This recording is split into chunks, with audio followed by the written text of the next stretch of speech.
Despite being relatively new to the WWE scene, Kevin Owens has made waves since he made his debut.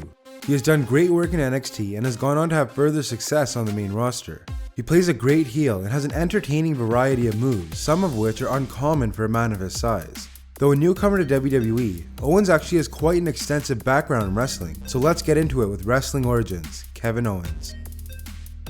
Kevin Owens, whose real name is Kevin Steen, was born and raised in Quebec, Canada in 1984.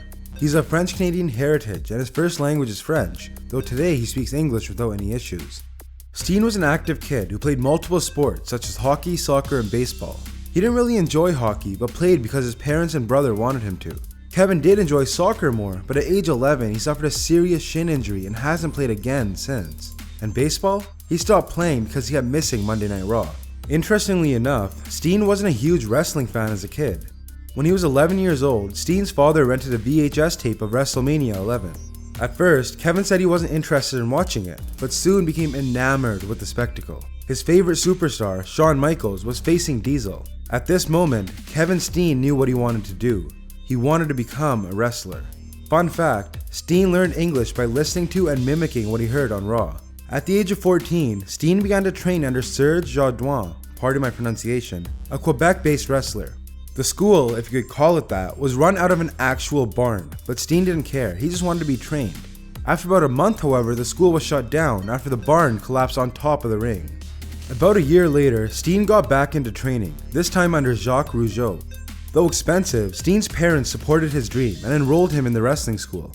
Unfortunately for Steen, Jacques was known for having a not-so-nice personality, one that turned off a lot of people wrestling under him. However, Steen stuck with it for a few years, learning the basics and performing every couple months. It was here Kevin had his first pro match at the young age of 16. Steen was also trained by Terry Taylor, who he calls his main trainer. Even though he had some issues along the way, Steen got the training that he needed. By age 19, he was moving on to other independent Canadian promotions, most notably the Internet Wrestling Syndicate, or IWS. Here he would meet El Generico for the first time. For those unaware, El Generico was a past gimmick of current WWE superstar Sami Zayn. Even more interesting is the fact that this was the beginning of the long relationship between the two. Now, just like Dean Ambrose, who I covered in the previous video, Steen has competed in a ton of independent wrestling promotions over the years. This video would be insanely long if I covered them all, so I'll just cover the major ones in depth. Some of the smaller ones were UWA Hardcore Wrestling, Jersey All Pro, Gung Ho Wrestling, IWA Mid-South, and Westside Extreme Wrestling, to name a few. Anyways, in September of 2004, Kevin Steen made his debut in Combat Zone Wrestling, or CZW. In his debut, he would be in a fatal 4-way match that included El Generico. He would lose, but would continue to make appearances in CZW, and eventually teamed up with El Generico to take on rivals Super Dragon and Excalibur. In May of 2005, Steen took part in CZW's Best of the Best tournament, which he lost in the finals to Mike Quackenbush.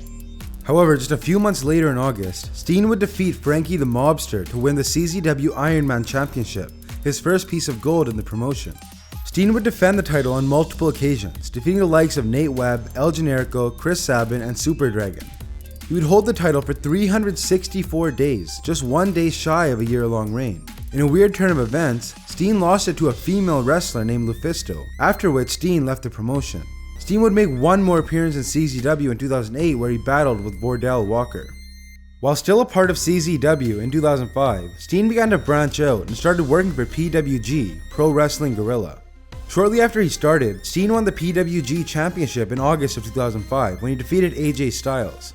He would continue to hold the title for almost 4 months before losing it to Joey Ryan after interference by Super Dragon. He would proceed to feud with Dragon, but was defeated when it culminated in December of 2005.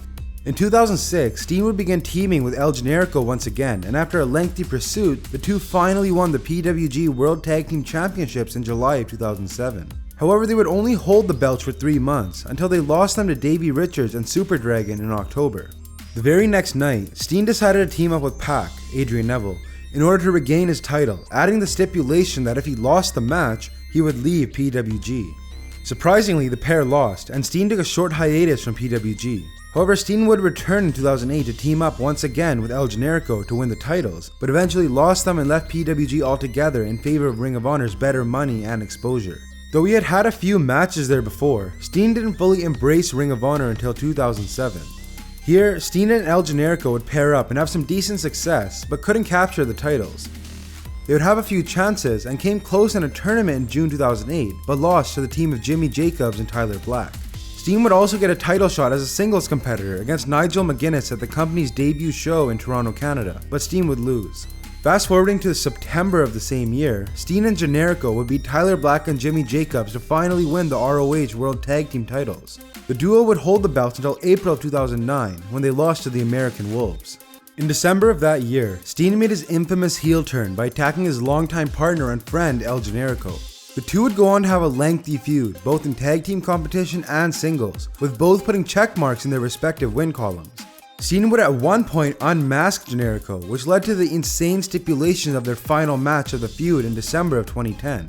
Steen put his ROH career on the line, while Generico put up his mask. In the end, Steen lost and was forced out of ROH. This was an uneasy decision for Steen, but he believed that putting over Generico like this would ultimately help his friend succeed. It also didn't help that Steen had an extremely poor relationship with Jim Cornette, which was rumored to be because of Steen being overweight and not looking the part of a wrestler. During his time away from Ring of Honor, Steen lost around 40 pounds to get in better shape, but as he was set to return, Cornette told him to wait another 6 months. This resulted in Steen being extremely unhappy and led to massive weight gain. However, when he signed a new contract in early 2011, Steen made his return to Ring of Honor in June. After feuding with the likes of Jimmy Jacobs, El Generico, Steve Corino, and Jim Cornette, Kevin Steen was finally granted a title shot in May of 2012. Coming off an impressive win streak, Steen defeated Davey Richards to win his first ROH World Championship, making him the first Canadian to do so. Steen would defend his title numerous times, even defeating El Generico after he made his return, and would finally lose it in April of 2013 to Jay Briscoe. Steen would spend a little while longer in ROH, but wouldn't get his hands on any more gold. He would end up wrestling his last match for Ring of Honor in July of 2014. While Steen was away from Ring of Honor in 2010, he made a few return appearances to PWG. Here he would face off against Claudio Castagnoli, aka Antonio Cesaro, to win the PWG World Championship for the second time. He would, however, lose this title to El Generico in October of 2011 in a ladder match, but would win it back 6 months later. Steen would wrestle in PWG for another few years until his final match in July of 2014, where he was defeated by Trevor Lee. On August 12, 2014, WWE announced that Kevin Steen had signed with the company and would work in NXT. His new ring name, Kevin Owens, was a tribute to the late Owen Hart. Owens' promo videos highlighted his 14 years of wrestling experience and multiple feuds with current WWE and NXT superstars on the independent circuit. In NXT, Owens would skyrocket to the top, winning the NXT Championship from Sami Zayn just 2 months after his debut. He would retain this title with a win over Finn Balor, but would eventually lose it to him after a 143-day reign. He would make another attempt at the title, but would lose to Balor in a ladder match. Owens was surprisingly called up to the main roster after being with NXT for approximately 6 months, where he responded to an open challenge set forth by John Cena. He would go on to cleanly beat Cena at the Elimination Chamber pay-per-view, though it wasn't for the US title. Owens would eventually get a title shot, but lost to Cena at Battleground. Other notable moments for Owens on the main roster include his Intercontinental Championship win over Ryback. He would hold the title until losing it to Dean Ambrose at TLC. Owens would win back the title from Ambrose, only to lose it to Zack Ryder at WrestleMania 32. Most recently, Owens failed to regain the title in a fatal 4-way match at Extreme Rules, but did manage to qualify for the 2016 Money in the Bank ladder match by defeating AJ Styles. And there we have it, the Kevin Owens edition of Wrestling Origins. I know this was a ton of information coming at you, but if you enjoyed it, I would appreciate it if you left a like.